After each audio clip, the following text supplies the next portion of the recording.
はい、4月13日の相場が終わりました。今日の日経平均ね、上から始まってさらに上ということで、惚れ惚れするような陽線ということですね。空売りしてた連中のびっくりした買い戻しも手伝ってという感じではないでしょうか。ただしね、やっぱり上がっても16,500円ぐらいしんどいですよって話はしたんですけども、一つはね、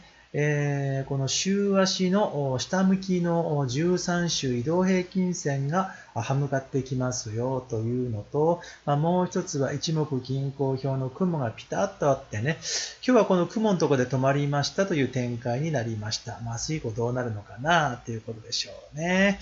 戻って、単純にね、今上昇ということではなくて、下降の中の戻りという捉え方もできますので、安易に買い1本だけでいくっていうのはリスクが高いというふうに覚えておいてください。